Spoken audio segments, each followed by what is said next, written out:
Boa noite, queridos irmãos. Bem-vindos a uma palestra online do Instituto Espírita Amigo Germano.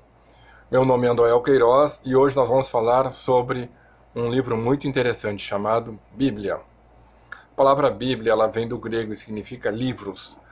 E nós temos hoje um grande adepto da divulgação da Bíblia, onde através das mãos de Francisco Cândido Xavier, o nosso Chico, que era o seu mentor espiritual, Emmanuel, ele sempre divulgou muito as questões relacionadas à Bíblia.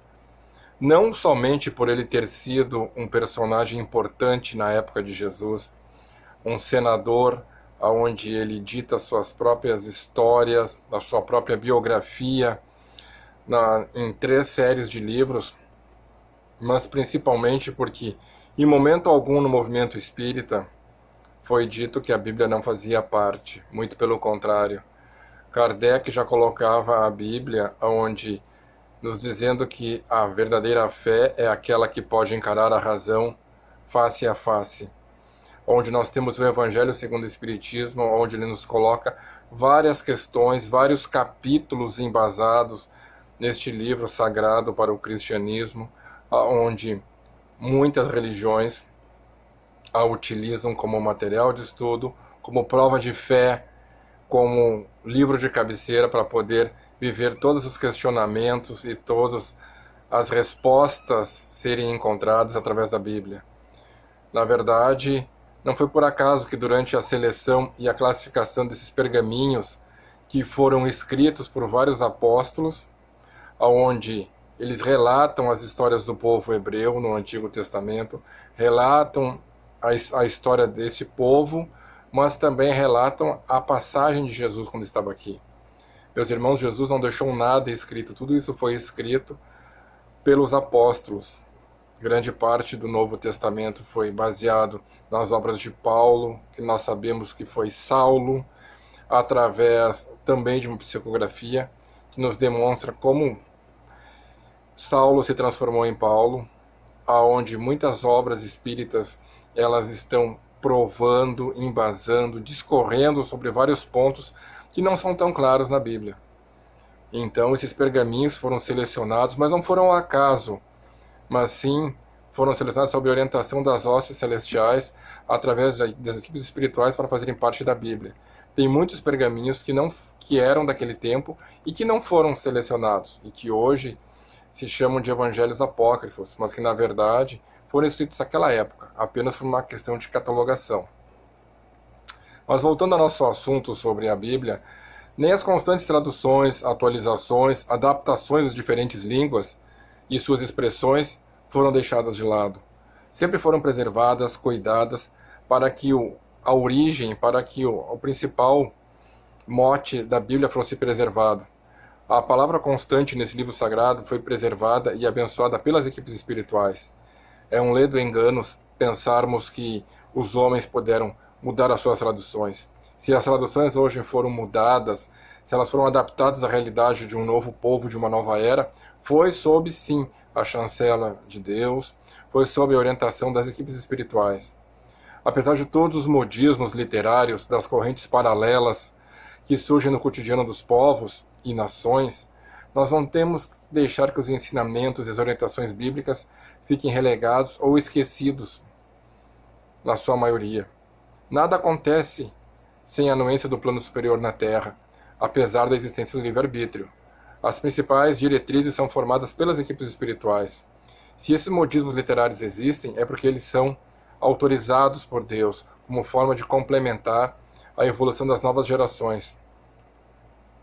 Importante salientar que a Bíblia tem que ser a parte integrante para todo aquele que deseja evoluir no plano espiritual, seja qual for o grau que ele se intitule.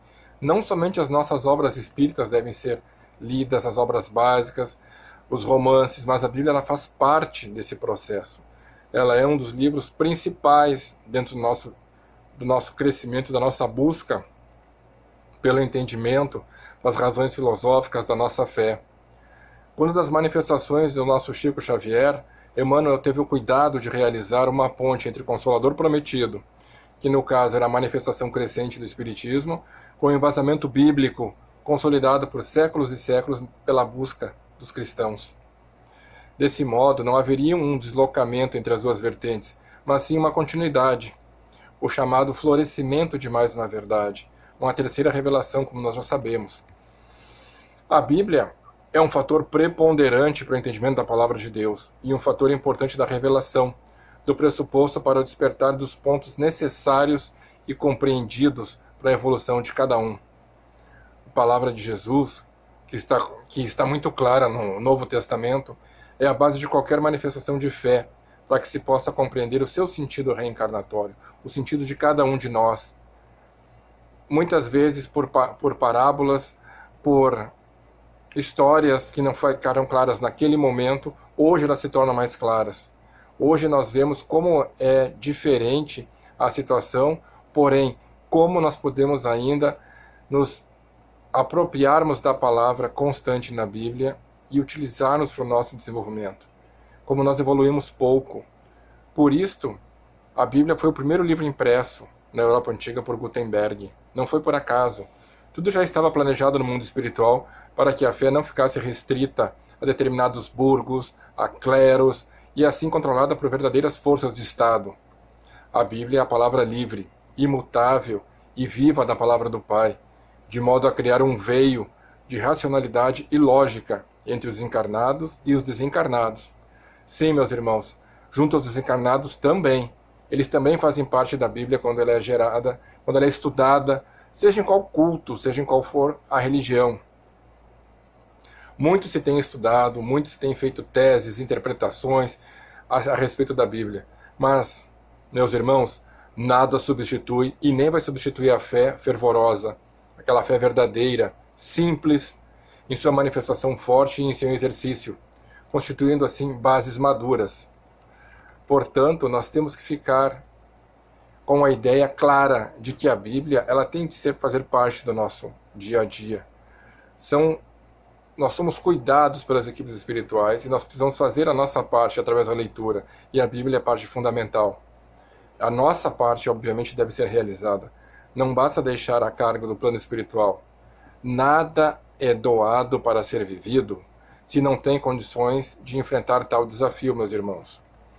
Temos que buscar uma fé baseada na razão, estudarmos diariamente as Escrituras, não pensarmos que o sobrenatural existe. Na verdade, o sobrenatural é o nosso desconhecimento sobre as questões que ocorrem no plano espiritual, haja visto que este mundo aqui é uma cópia das colônias espirituais, do mundo espiritual, e que nós estamos aqui de passagem.